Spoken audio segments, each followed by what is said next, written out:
नमस्कार साथियों, अगर आप जागरूक हुए हैं भाई राजीव दीक्षित जी को सुनकर, तो आपकी जिंदगी में सवाल और जवाब बहुत सारे नए पैदा हो गए होंगे। जो सवाल पहले थे उनके जवाब पैदा कर दिए हैं भाई राजीव दीक्षित जी ने, और जो राजीव दीक्षित जी के ज्ञान से जो सवाल पैदा हुए हैं उनका जवाब देने के लिए आपके पास कोई व्यवस्था है नहीं। कुछ सवाल हैं।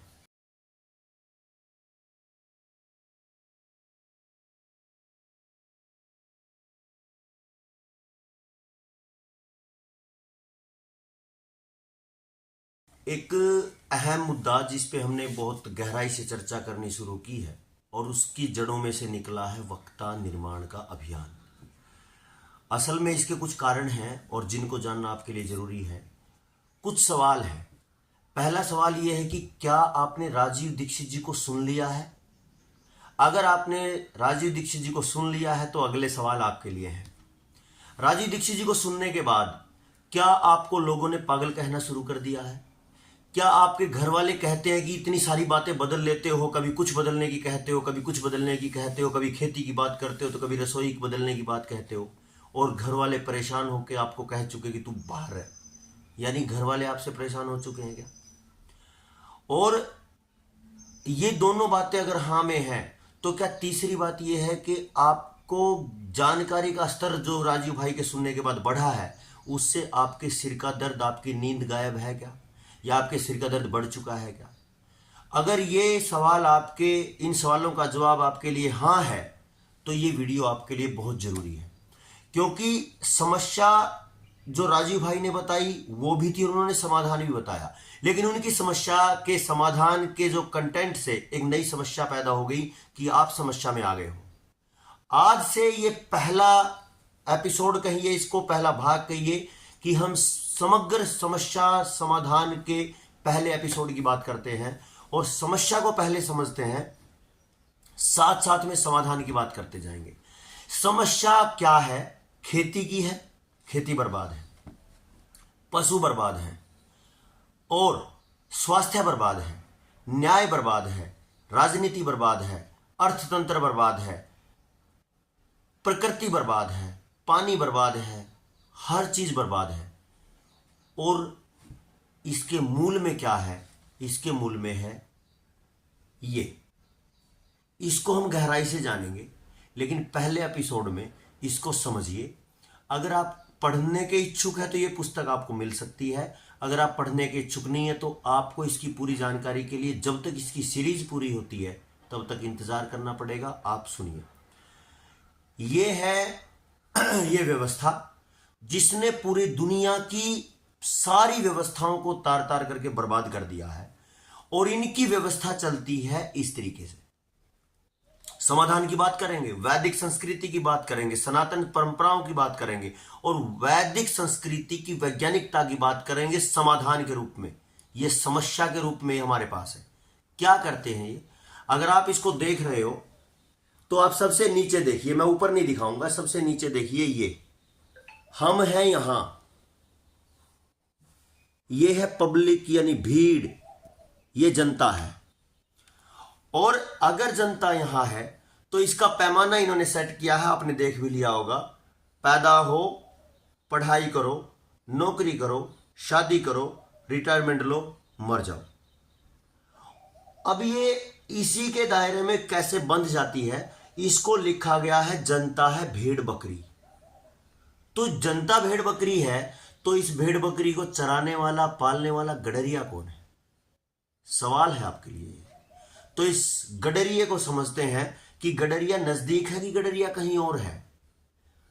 जो हमें चलाने वाले हैं, भीड़ को कंट्रोल करने वाले हैं, वो गडरिये के नौकर हैं कि गडरिया है?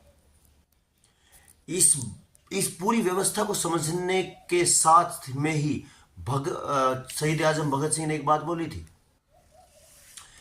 कि हम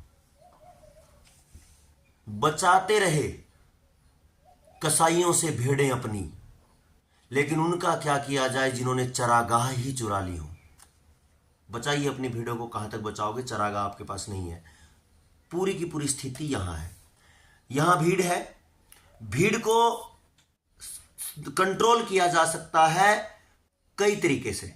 ताकत से, लेकिन ताकत से बहुत बड़े स्तर पे नहीं कंट्रोल किया जा सकता। तो दूसरे तरीके से क्या किया जा सकता है? दिमाग से, मानसिक रूप से। तो मानसिक रूप से जनता पर नियंत्रण करने के लिए क्या क्या है? इसमें लिखा है धर्म सत्ता। मैं इसको धर्म सत्ता नहीं कहूंगा, लोगों के लिए ये बहका के बता दिया गया कि धर्म सत्ता है, बल्कि ये मत पंथ संप्रदायों की सत्ता है। मत मतांतरण में उलझा दिया गया है। कभी भी मत और संप्रदाय अलग अलग होते हैं, तो जिसका जैसा मन किया वैसे वैसे लोगों ने लोगों को बेवकूफ बनाया, अपने अपने मतों के अनुसार, अपने अपने जो मजहब धर्म का नाम देकर मत पंथ संप्रदाय मतांतरण करके ये सारा। दूसरा, मीडिया। मीडिया आपको क्या दिखाती है? जो ताकत चाहती है, जो प्रशासन चाहता है, मीडिया कंट्रोल करता है। मीडिया डर दिखाता है, मीडिया लालच की बात बताता है, मीडिया ज्यादा से ज्यादा डरा के सरकारों की ताकत को ज्यादा बता के पब्लिक को नियंत्रण में करता है। कितनी झूठ बताई जाती है, कितना झूठ लोगों तक परोसा जाता है, वो आपको पता है। क्योंकि जब आप ऊपर बढ़ेंगे तो आपको मीडिया के बारे में पता चलेगा कि है क्या। एक तरफ मत पंथ संप्रदाय की सत्ताएं, दूसरी तरफ मीडिया। जो परमात्मा को मानने वाले लोग हैं वो यहां फंसते हैं, और जो आज की दुनिया को देखने वाले लोग हैं वो यहां फंसते हैं। और जो जागरूक लोग, जिनको हम कहते हैं किसान नेता टाइप के लोग, समाज के जागरूक लोग, क्रांतिकारी टाइप के लोग, समाज को बदल आमूल चूल परिवर्तन देने वाले लोग, या बहुत बड़े इनोवेटिव लोग, बहुत बड़े परिवर्तनकारी लोग, युग परिवर्तक लोग, वो आते हैं यहां। उनको नियंत्रण करने के लिए सरकारें हैं। क्या क्या करती हैं सरकारें? खुफिया संस्थाओं के माध्यम से, शिक्षा व्यवस्था के माध्यम से, सेना पुलिस कोर्ट और जेल के माध्यम से उनको दबाते हैं। कुछ लोग गलत प्रचार से दबते हैं, कुछ भावुक लोग, जो आस्तिक लोग हैं जिनको सच्ची समझ नहीं है, वो झूठे मत पंथ संप्रदायों के चक्कर में दबते हैं। और जो बचे जागरूक लोग, जो व्यवस्थाओं को समझते हैं और व्यवस्थाओं को बदल देने की ताकत रखते हैं, उनको कंट्रोल किया जाता है सरकारों से, खुफिया संस्थाओं से, शिक्षा व्यवस्था से। और इस सरकारों के इनके कंट्रोल में जो रहता है, जो ताकत, वो सेना पुलिस कोर्ट और जेल। इसको और थोड़ा समझते हैं, डिटेल में समझेंगे आज। मोटा मोटा है, पहला चैप्टर है। सरकारों के अंडर में है सेना। आपको लगता है सेना हमारे लिए, लेकिन हर व्यक्ति को सेना से जोड़ के ये बताया जाता है कि सेना देशभक्ति का काम है, सेना में आइए। डिटेल में बाद में बात करेंगे। लेकिन आप देखना, जब भी समाज में कोई बड़ा आंदोलन होता है या कोई बड़ा उपद्रव होता है, उपद्रव नहीं होता समाज में, कभी कभी होता है छोटा मोटा, लेकिन करवाया जाता है, या कोई आंदोलन होता है समाज के लिए, उनको नेगेटिव प्रचार करती है मीडिया, और फिर पुलिस दबाती है। जब पुलिस से नहीं दबता सिस्टम, तो जो तंत्र है वो बुलाता है फौज को। क्या फौज लोगों को लठ मारने के लिए, गोली मारने के लिए बनी थी? फौज का काम केवल सीमाओं की रक्षा करने के लिए है, तो लोगों को मारने के लिए क्यों? क्योंकि लोग तो सेना के लिए सब बराबर है। इस पे लंबी बात करेंगे। पुलिस और सेना का आ गया। पुलिस में आदमी फंसता है तो केस लगते हैं, जेल होती है, और इन्हीं के नियंत्रण में होता है ये जजमेंट, जिनको हम जुडिशियरी बोलते हैं। कारण चीफ जस्टिस तक सरकार तय करती है, सेना का चीफ सरकार तय करती है, पुलिस का चीफ सरकार तय करती है, धर्म सत्ताओं के चीफ, जिनको धर्म सत्ता बोला है, वो मत पंथ संप्रदायों के चीफ धर्म सत्ता सरकारें तय करती हैं।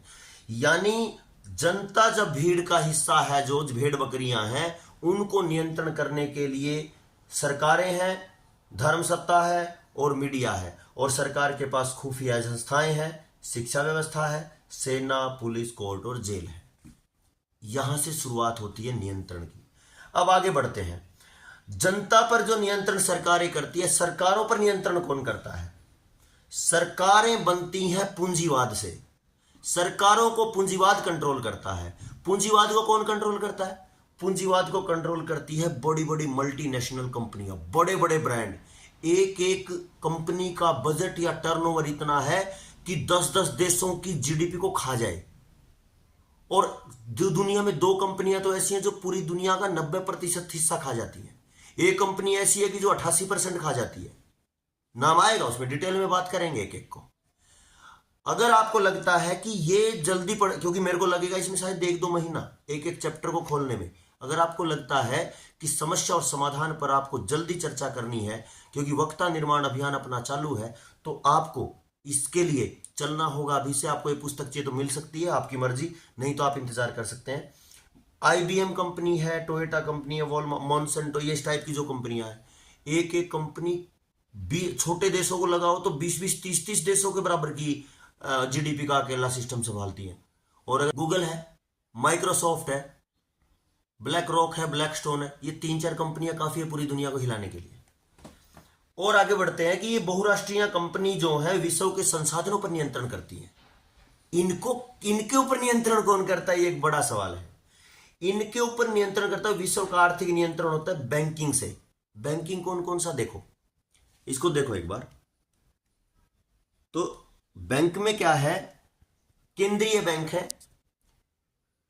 कर लगाने वाले जो राजस्व सिस्टम है वो है, और ब्याज सिस्टम है, इंटरेस्ट सिस्टम है बैंकिंग का। इंटरनेशनल मॉनिटरी फंड है IMF, जो पूरी दुनिया में पैसे के लेन देन को इतना गंदे तरीके से फंसा रखा है कि कोई भी व्यक्ति और कोई भी देश कर्ज से बाहर नहीं आ सकता। इसके तरीके, इस पे बात करेंगे बहुत गहराई से, लंबी चर्चा। वर्ल्ड बैंक, IMF और वर्ल्ड बैंक दोनों वो खिलाड़ी हैं जो इनके पास आता है वो उसके पास भेज देता है और वो उसके पास भेज देता है। कर्ज मांगने जाओ, एक कर्ज देते टाइम बोलेगा कि अपने पैसे की कीमत कम करो, दूसरा बोलेगा कि वर्ल्ड बैंक से कर्ज लेके आओ। दोनों खेलते हैं और खेल के किसी भी देश और किसी भी समाज को ऐसे कर्ज में डुबो देते हैं कि वो वापस निकलता नहीं। और है बैंक ऑफ इंटरनेशनल सेटलमेंट्स, यहां पे भी वही मुद्रा का खेल होता है।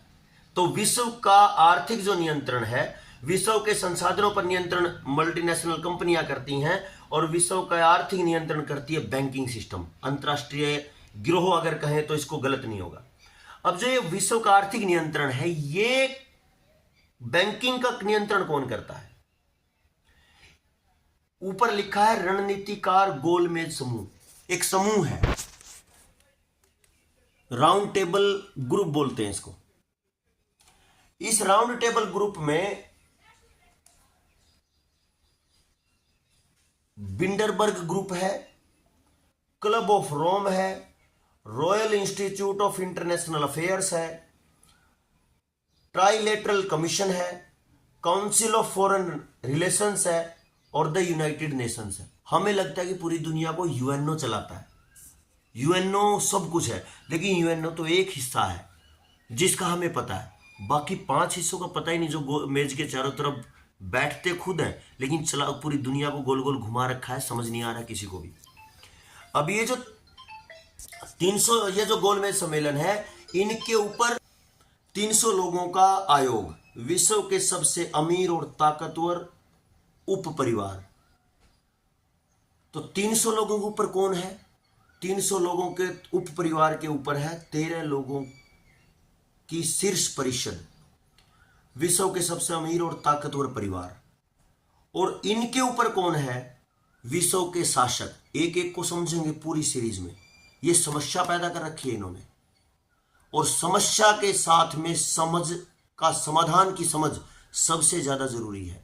अगर आप समझते हैं, ये सब इनके नाम किताब में दिए हुए हैं, ऐसा बोल सकते हो? इन सब की डिटेल है इसमें, एक एक बात की, जो पब्लिक है, फिर इसके ऊपर जो जनता के नियंत्रण के लिए जो खेल है वो है, फिर विश्व के संसाधनों पर नियंत्रण है वो है, विश्व का आर्थिक नियंत्रण कैसे होता है, रणनीतिकार गोलमेज समूह कैसे होता है, 300 लोगों का आयोग क्या काम करता है, 13 परिवार क्या काम करते हैं, विश्व के शासक क्या है, और ये ऊपर बैठी एक आंख का पिरामिड जो है वो क्या है। वैसे पूरा ही पिरामिड है।